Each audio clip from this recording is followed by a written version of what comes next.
नमस्कार, जन टीवी उत्तराखंड में आप सभी का स्वागत है। मैं हूं प्रभात। बुलेटिन में सबसे पहले नजर हेडलाइंस पर। चारधाम यात्रा पर सीएम धामी की नजर। दिल्ली स्थित उत्तराखंड सदन से वीसी से अधिकारियों के साथ की बैठक। बिना पंजीकरण धामों में पहुंचने पर अधिकारियों की होगी जवाबदेही।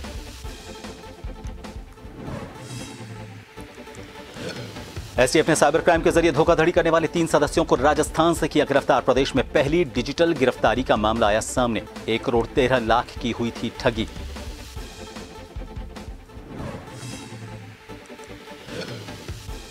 देहरादून से 2 अंतर्राज्यीय वन जीव तस्कर गिरफ्तार।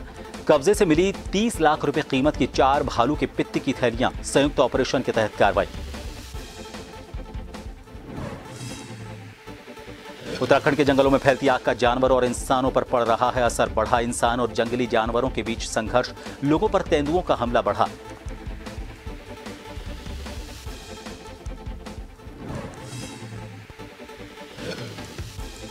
और चारधाम यात्रा में टूटे सारे रिकॉर्ड। 15 दिन में आंकड़ा 10,30,000 के पार। सबसे ज्यादा केदारनाथ में 4,47,056 श्रद्धालुओं ने किए दर्शन। रजिस्ट्रेशन 30 जून तक फुल।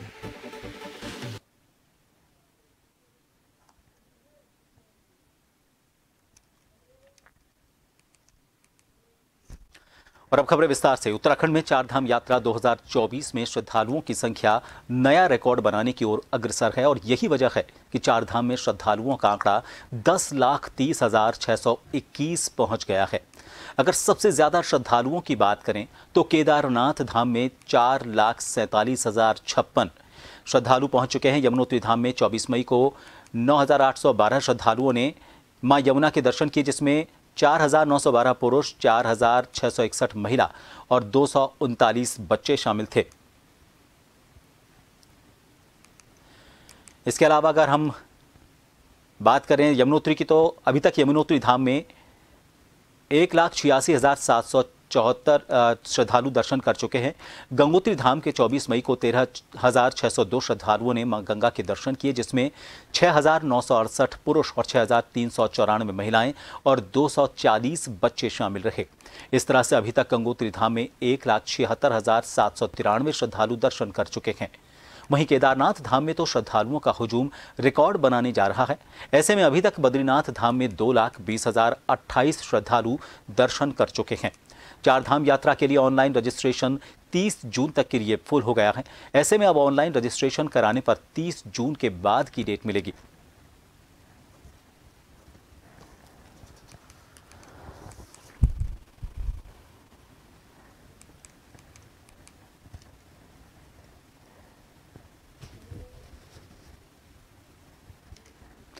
उत्तराखंड सरकार ने चारधाम यात्रा में स्वास्थ्य सेवाओं को बेहतर करने का जो दावा किया था, वो यात्रा के 2 हफ्ते बीत जाने के बाद खोखला साबित हुआ।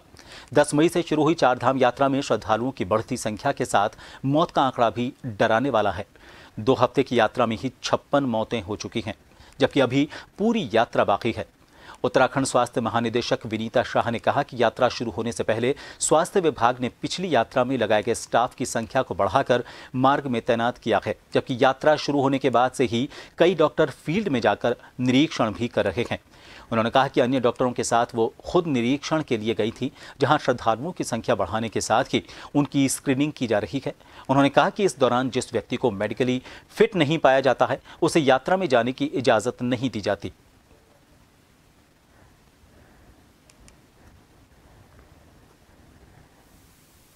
पूरा खुद निरीक्षण किया है। पंजीकरण, क्योंकि यात्री बहुत दूर के प्रदेश से आते हैं तो उनको मना करना मुश्किल होता है, लेकिन पंजीकरण के वहाँ पे ही हमारे स्क्रीनिंग पॉइंट बने हुए हैं। वहाँ पर उनका चेकअप होता है। सपोज़ किसी को ब्लड प्रेशर या कोई परेशानी होती है तो वहीं पे उनको मेडिकेशन दिया जाता है और उनका फ़ोन नंबर हमारे व्हाट्सएप ग्रुप में जो पर्यावरण मित्र हैं पूरे रास्ते में, उन पर सर्कुलेट होता है और वहाँ से वो पूरे रास्ते फॉलो करते हैं। और इसके अलावा 104 से भी उनको बीच में कॉल की जाती है और लगभग 14 यात्री हमने ऐसे नीचे रोके हुए हैं जिनको मना करने पे मान गए। तो हो सकता है वो आगे गए होते तो एक परेशानी होती। तो इस तरह हमारी कोशिश है कि हम किसी तरह से उनको अपने रडार में रखें। चारधाम यात्रा के 2 हफ्ते बीत जाने के बाद श्रद्धालुओं की बड़ी संख्या में उत्तराखंड पहुंचने से सबसे ज्यादा कमाई गढ़वाल मंडल विकास निगम को हुई है। अब तक की यात्रा में गढ़वाल मंडल विकास निगम ने 22 करोड़ रुपए का रेवेन्यू कमाया है। चारधाम यात्रा मार्ग पर गढ़वाल मंडल विकास निगम के 80 से ज्यादा होटल हैं, जहां यात्रियों के ठहरने और खाने पीने की व्यवस्था की जाती है। हर साल इस व्यवस्था के लिए फरवरी से ही ऑनलाइन बुकिंग शुरू हो जाती है, जो पूरी यात्रा सीजन के दौरान चलती है। गढ़वाल मंडल विकास निगम के एमडी विनोद गोस्वामी का कहना है कि यात्रा में बड़ी संख्या में श्रद्धालु उत्तराखंड पहुंच रहे हैं, जिनके लिए गढ़वाल मंडल विकास निगम अतिथि देवो भव की थीम पर यात्रियों के लिए बेहतर व्यवस्था बना रहा है। वहीं रहने और खाने पीने की व्यवस्था के साथ साथ गढ़वाल मंडल विकास निगम के सभी होटल्स पर परिवहन विभाग की मदद से इलेक्ट्रिक वाहनों के लिए 28 चार्जिंग स्टेशन भी बनाए गए हैं।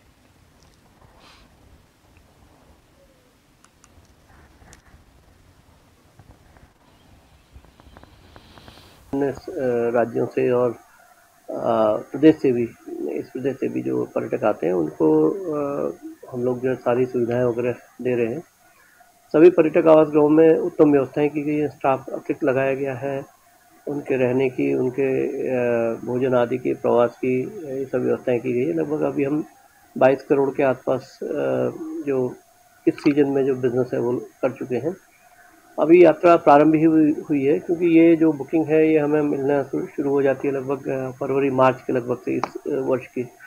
तो फर्दर भी आगे जो उसकी बुकिंग है, ये जो बुकिंग है इसमें आगे के टूर्स भी इंक्लूड हैं। जिलाधिकारी नैनीताल वंदना सिंह के निर्देश के बाद उप जिलाधिकारी रामनगर राहुल शाह के निर्देश पर गठित अलग अलग टीमों ने रामनगर विकासखंड के अलग अलग क्षेत्रों में मदरसों की जांच शुरू कर दी है। रामनगर में बीआरसी समन्वयक मनोज तिवारी और उनके साथ मौजूद अन्य विभागों के अधिकारियों द्वारा संयुक्त रूप से रामनगर शहर में कई मदरसों की जांच की गई। उन्होंने बताया कि जांच के दौरान कई मदरसों में अभिलेखों की जहां एक और कमी पाई गई, वहीं कई जगह छात्रों की उपस्थिति पंजिका में भी बच्चों की उपस्थिति दर्ज नहीं पाई गई और कुछ जगह मदरसों को संचालित करने वाले अभिलेखों की भी कमी पाई गई है। उन्होंने बताया कि जांच रिपोर्ट उच्च अधिकारियों को सौंपने के बाद ही अग्रिम कार्रवाई की जाएगी।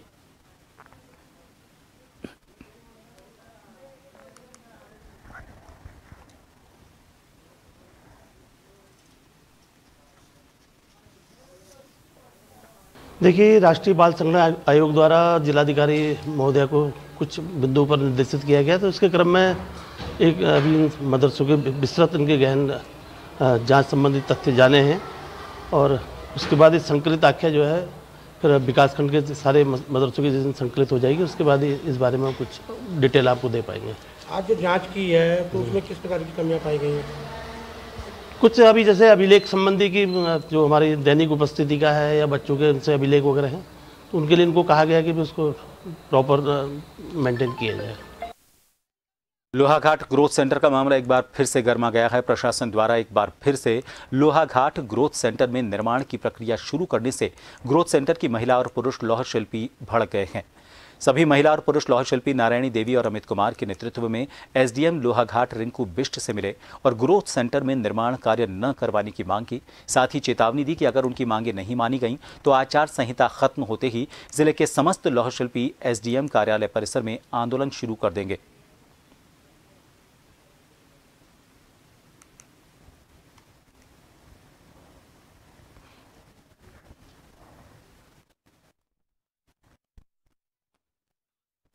था कि इस बिल्डिंग के ऊपर जो है कोई भी निर्माण नहीं किया जाएगा, लेकिन जो है पूरा हमें इसमें भ्रमित करने की कोशिश जो है हमको की गई थी। जो है हम लोग कल जैसे ही वीडियो साहब का आश्वासन हमने देखा तो उसके बाद क्या हुआ कि वीडियो साहब का मेरे पास फोन आया दूरभाष के माध्यम से कि बोले कि आप लोग जो है हम लोग उसके ऊपर टीन सेट बनाएंगे और ऐसा करेंगे वैसा करेंगे, उसके ऊपर टीन सेट बनाएंगे, कल के दिन वो बंद हो जाएगा, फिर उसके ऊपर जो है आपका ही अधिकार होगा। ऐसा वीडियो साहब ने हमको जो है लालच देने की वीडियो साहब ने कोशिश की। उत्तराखंड की बैकबोन कही जाने वाली चारधाम यात्रा में परिवहन विभाग के सामने ओवर रेटिंग एक बड़ी चुनौती बन रही है। वहीं शासन द्वारा तय किए गए रेट को अनदेखा करते हुए कई वाहन संचालक यात्रियों से ज्यादा शुल्क वसूलते हुए नजर आ रहे हैं। आरटीओ प्रवर्तन शैलेश तिवारी के अनुसार ज्यादातर ओवर रेटिंग की शिकायतें यात्रियों द्वारा दर्ज की ही जाती हैं और इसके चलते प्रशासन को ओवर रेटिंग की सूचना प्राप्त ही नहीं होती और इसके लिए आरटीओ प्रवर्तन ने चारधाम में आ रहे यात्रियों से ये अपील भी की है कि यदि किसी के साथ ओवर रेटिंग होती है तो उसकी शिकायत जारी किए गए नंबरों पर जरूर दर्ज करवाएं।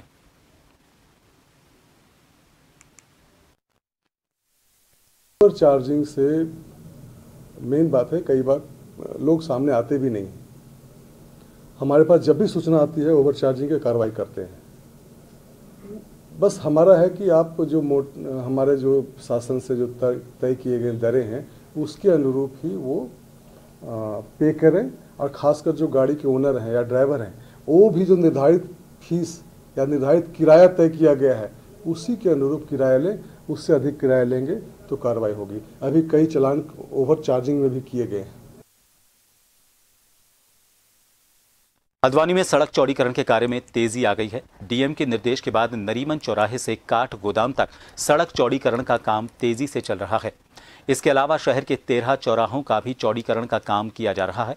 प्रशासन ने चौड़ीकरण की जद में आ रहे भवनों और दुकान स्वामियों को नोटिस देने के काम शुरू कर दिए हैं। साथ ही पर्यटकों और आम जनता को परेशानी ना हो, इसके लिए रात में सड़क चौड़ीकरण का काम किया जा रहा है।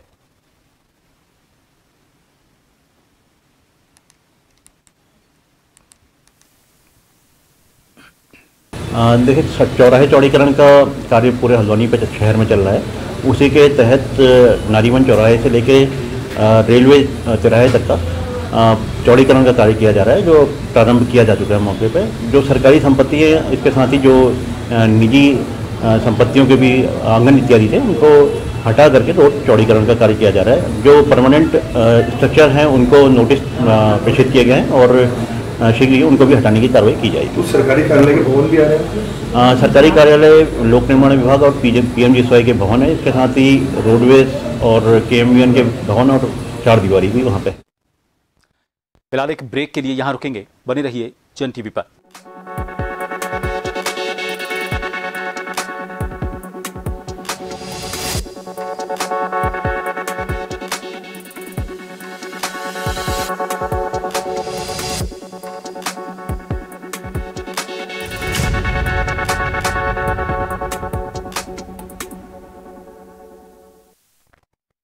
ब्रेक के बाद एक बार फिर आप सभी का स्वागत है। लक्सर तहसील परिसर में हैंडपंप से लेकर वाटर कूलर तक सभी पूरी तरह से बंद पड़े हैं। बेतहाशा पड़ रही गर्मी के बीच लोगों को पीने के पानी की भारी किल्लत हो रही है। लक्सर तहसील प्रशासन इस तरफ कोई ध्यान नहीं दे रहा। तहसील परिसर में पीने के पानी की किल्लत इस समय लोगों के लिए बड़ी परेशानी का सबब बनी हुई है। तहसील परिसर में बैठने वाले अधिवक्ताओं का कहना है कि यह किल्लत पिछले कई दिन से बनी हुई है। प्रशासन से बार बार शिकायत किए जाने के बावजूद इस पर कोई कार्रवाई नहीं हुई। तहसील परिसर में लगे हैंडपंप और वाटर कूलर केवल शो पीस बनकर रह गए हैं, जो तहसील परिसर में तहसील कार्यालय की शोभा बढ़ाने का काम कर रहे हैं, बल्कि उनसे निकलने वाला पानी अब पूरी तरह से सूख चुका है। यहाँ जितने भी क्लाइंट आ रहे हैं सब बेचारे प्यासे घूम रहे हैं, वकील भी प्यासे फिर रहे हैं। और ये पिछले साल लगवाया है नया ये हमने वाटर कूलर, लेकिन ये बंद पड़ा है और 4 दिन से सब परेशान है। सब क्लाइंट जितने भी हैं, सब अधिवक्ता सब परेशान है। ये प्रशासन की एक बहुत बड़ी नाकामी है और वो इस और ध्यान नहीं दे रही है पानी में। जितने भी यहाँ क्लाइंट है सभी प्यासे जा रहे हैं और ये पिछले अध्यक्ष जी के कार्यकाल में इनका मेंटेनेंस हुआ था। इस कार्यकाल में इनके नई कमेटी के इसका ना तो मेंटेनेंस हो पा रहा है और बहुत बुरी किल्लत है। चारों तरफ दोपहर में हाहाकार मची हुई है, पानी पीने का है नहीं और ऐसे परेशान घूम रहे हैं। उत्तराखंड के मसूरी में संचालित रोपवे इमरजेंसी के लिए ज्वाइंट मॉक ड्रिल एक्सरसाइज का आयोजन किया गया। राष्ट्रीय आपदा प्रबंधन प्राधिकरण भारत सरकार द्वारा देश भर में रोपवे प्रोजेक्ट के लिए द्वितीय अर्धवार्षिक संयुक्त रोपवे मॉक ड्रिल का आयोजन किए जाने के निर्देश दिए गए। इसके क्रम में मसूरी गन हिल रोपवे पर मॉक ड्रिल एक्सरसाइज की गई। शासन के निर्देश में एसडीएम मसूरी डॉक्टर दीपक सैनी के नेतृत्व में मसूरी गन हिल रोपवे में रेस्क्यू अभियान का ट्रायल किया गया। करीब सुबह 7 बजे से शुरू हुआ ट्रायल 1 घंटा 45 मिनट तक चला। इस दौरान रोपवे में फंसे लोगों को रस्सी के सहारे पहाड़ी पर उतारा गया।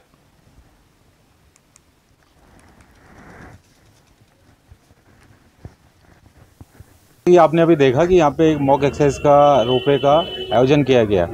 इसमें जो है सुबह 6:30 बजे कॉल हमें प्राप्त हुआ था कि यहाँ पर जो है रोपवे स्टक हो गया है। इसमें कि जो है 4 से 5 विक्टिम जो फंसे हुए थे। तो 6:30 बजे हमारा ऑपरेशन शुरू हुआ और अभी 9 बजे जो है समाप्त हो गया, जिसमें सभी विक्टिम्स को सकुशल जो है निकाल लिया गया है। पर जो है सभी जो ऑर्गेनाइजेशन है NDRF, SDRF प्लस साथ में जो हमारे लोकल पुलिस है प्लस फायर, सभी का इसमें योगदान रहा। खास में जो हमारे ऑपरेटर हैं इनके भी जो कर्मी हैं उन्होंने इसमें सहयोग किया।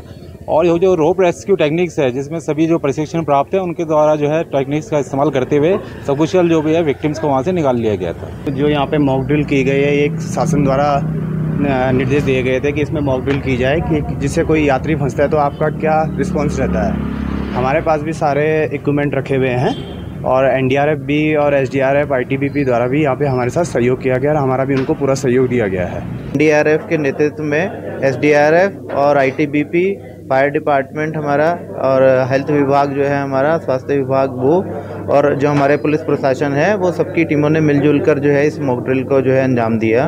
इसके तहत जो है कुछ मॉक सिनेरियोज को रिहर्स किया गया जिसमें कि जो हमारे पैसेंजर्स हैं, यदि रोपवे किसी कारण से जो है बंद हो जाती है, स्टक हो जाती है और पैसेंजर जो है उसके अंदर फंस जा रहे हैं तो उसका रेस्क्यू कैसे किया जाए और उसके अंदर हमारी क्या जो है जो हमारा सिस्टम किस तरीके से ठीक काम कर रहा है या क्या उसमें खामियां हैं उनको समझने के लिए मॉक ड्रिल की गई। उत्तराखंड STF ने साइबर क्राइम के जरिए धोखाधड़ी करने वाले गिरोह के 3 सदस्यों को राजस्थान से गिरफ्तार किया है। उत्तराखंड में डिजिटल गिरफ्तारी प्रकरण का ये पहला मामला है। STF के वरिष्ठ पुलिस अधीक्षक आयुष अग्रवाल ने बताया कि एक सीनियर सिटीजन को फोन द्वारा बताया गया कि उनके नाम से एक कोरियर कंपनी का पार्सल आया है जिसमें अवैध पासपोर्ट, क्रेडिट कार्ड आदि बरामद हुए हैं। उसके बाद सीनियर सिटीजन को साइबर ठगों ने अपने आप को मुंबई क्राइम ब्रांच का ऑफिसर बताया और पीड़ित को डिजिटली गिरफ्तारी की बात कही। उसके बाद पीड़ित को डराकर 1,13,00,000 रुपए की ठगी कर ली। सीनियर सिटीजन की शिकायत पर STF ने एक टीम गठित कर कार्रवाई शुरू की और राजस्थान से गिरोह के 3 सदस्यों को गिरफ्तार किया।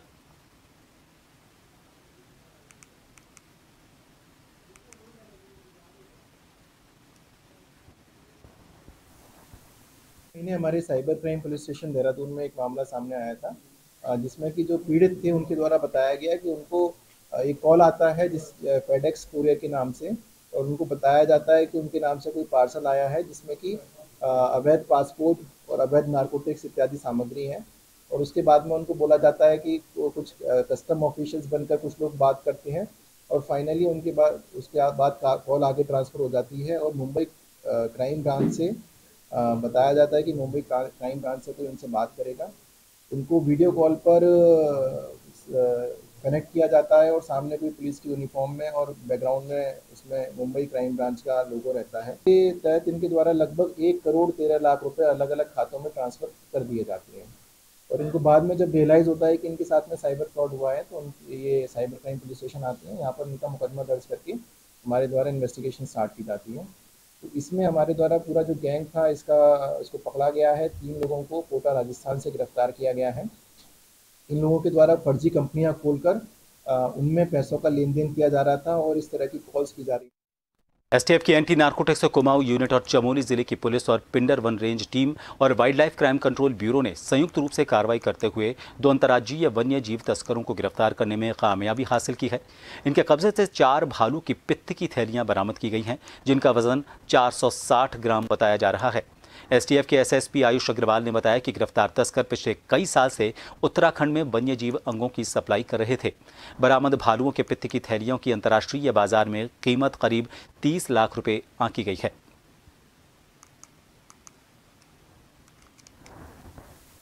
जो हमारी STF की टीम है ये वाइल्ड लाइफ क्राइम को कंट्रोल करने के लिए भी काम करती रहती है। जो वाइल्ड लाइफ से संबंधित स्मगलिंग होती है उस पर हमारी टीम लगातार नज़र बनाकर रखती है और इसको बंद कराने के लिए, इनको पकड़ने के लिए लगातार प्रयासरत रहती है। तो इसमें एक बड़ी सफलता हमारी टीम को हासिल हुई है और 2 वन्यजीव तस्करों को गिरफ्तार किया गया है। ये जो गिरफ्तारी है ये थराली चमोली ज़िले से हुई है और इनके कब्जे से 4 भालू की पित्त की थैली बरामद हुई है जिनका कुल वजन लगभग 460 ग्राम है। इसका जो मेन मार्केट है वो बाहर रहता है और ये सारी चीज़ें जो एक्सपोर्ट के लिए ले जाई जाती हैं। तो ये जो तस्कर थे ये एक्सपोर्ट के लिए इसको ले जाने की फिराक में थे। इसी बीच में हमारे द्वारा पकड़ा गया है। इसे पूछताछ में सामने आया है कि ये पूर्व में भी इस प्रकार के वन्य अपराधों में संलिप्त रहे हैं। पूर्व में भी इनकी गिरफ्तारियां हुई हैं।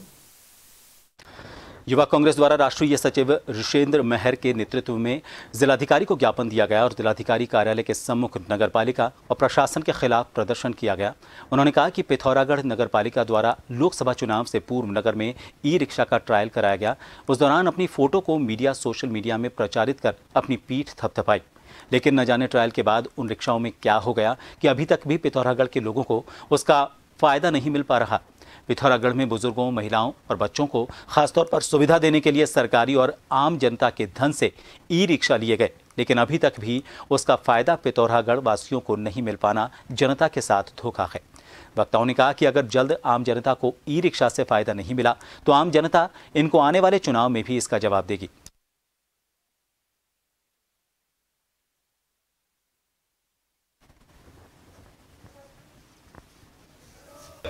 देखिए, आज यहाँ पे हमने जिलाधिकारी को ज्ञापन दिया है, जैसे कि पिथौरागढ़ में 2 माह पहले, चुनाव से पहले पिथौरागढ़ के जो नगर पालिका के अध्यक्ष थे और जो सरकार के लोग थे, उन्होंने यहाँ पे ई रिक्शा का यहाँ पे उन्होंने ट्रायल किया और उसके बाद दूसरे ही दिन से ई रिक्शा चलना बंद हो गया। हम कहना चाहते हैं कि सरकारी जो धन है या जनता का जो धन है उससे ई रिक्शा लाया गया, बजट पास किया गया और बुजुर्गों को, महिलाओं को, युवाओं को या बच्चों को उससे सुविधा मिलेगी करके वो सुचारू करने की बात कही गई, लेकिन उस ई रिक्शा को अभी कमरे में बंद किया गया है, जो सरकारी धन का और जनता के धन का दुरुपयोग है। हम कहना चाहते हैं कि नगर पालिका जल्द से जल्द, प्रशासन जल्द से जल्द ई रिक्शा का संचालन करे ताकि बुजुर्गों को, महिलाओं को और बच्चों। इन सभी खबरों के साथ फिलहाल के लिए इस बुलेटिन में इतना ही। नमस्कार।